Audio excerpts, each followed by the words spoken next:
Alright, what is up YouTube? We're going to jump into a TRX-4 Sport front axle build. Start out with the spool bag. Thanks for coming out, guys. This is just one part in many of building this whole truck. But right here we got the ring gear and the differential spool. We're going to set those together, make sure they're lined up, and go ahead and get the screws started in here. When I start tightening these down, I like to use this 4-bolt pattern here, and I'll go around once and get everything started and snug.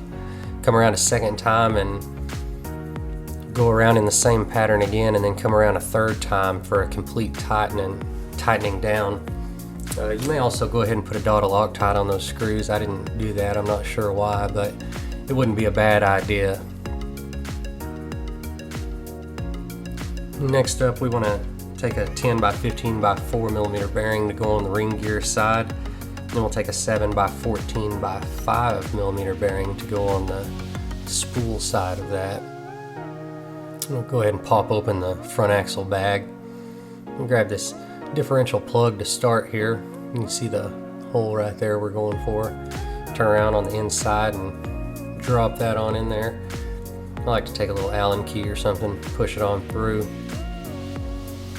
Then we have a small E-clip that we want to put on the other side of that. And that was the first try of many. It took me a few tries to get that to snap on there, but a little patience. Eventually got it. Sometimes those clips can be a little frustrating. We got a 5 by 11 by 4 millimeter bearing to go in the housing there. And then a 6 by 13 by 5 bearing to go on the pinion. We'll go ahead and drop it in from the inside. Then we'll take our spool. Be sure you put a little bit of grease on it, but not too much. You don't want to cause any binding issues, but do get a little bit of grease in there.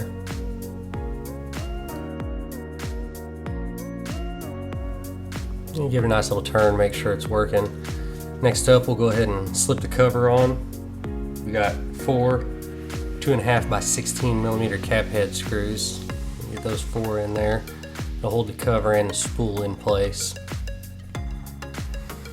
Then we'll go with our caster blocks, and these are side specific, so be sure you note the orientation on them. They are marked. There is a left and a right side. Go ahead and get those on, and there's 3 countersink screws that go in each of those. Go ahead and slip the other side on here. After we get these done, screwed on, we'll go ahead and start on our portal housings.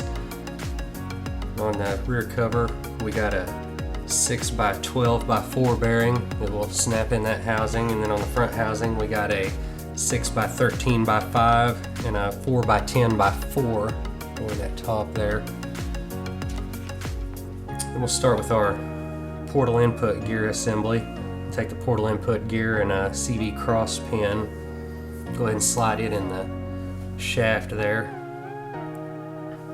Look where your hole's at. Try to face it up and down where it'll be a little easier to line this up as you go on. Then stick your gear over and just slide the 2 by 12 pin through the hole and kind of wiggle this around, and you get them all lined up. You do this for the right and the left shaft. It'll take a little work, but if you look around a little, you can get that to go in there. We'll take our 12 by 18 by 4 bearing, slide it all the way down over the gear, and make sure your pin's pushed in so the bearing goes all the way over the pin and seats all the way down on the gear. We'll take that and just slide it into the housing. Make sure you get the left shaft with the left housing and the right shaft with the right housing, because those drive shafts are different lengths. Then there's 3 2.5 by 4 millimeter button head screws to hold that in. Then we'll take the portal stub axle with a 2 by 12 pin and your portal output gear. Go ahead and slide the pin into the shaft. Put the gear on. And put a little bit of grease on this too. Once again, not too much because you don't want to have any binding problems. Then you just take those 2 housings and slide them right on together. There are 8 2.5 by 10 cap screws that hold all this together too. You got 2 in this front part of the cover here, and then there are 6 in the back side. Make sure you get all those run in tight, everything good to go.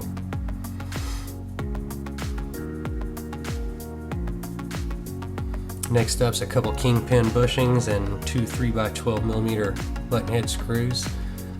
And be sure you get those axles on the right sides.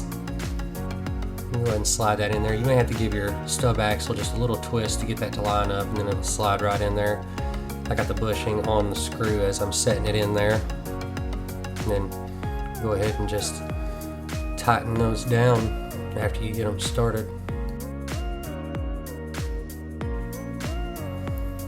Flip it over and go ahead and get one in the bottom also. Then you'll repeat those same steps on the other side.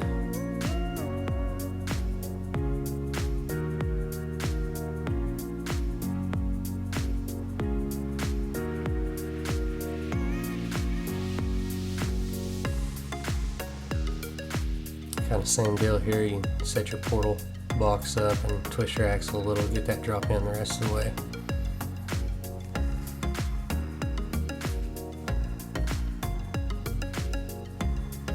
After you got both of those installed, we got to get our link mounts put on, and these are also side specific. Your mount with pan hard attachment to it goes on the right side. That would be your right link mount.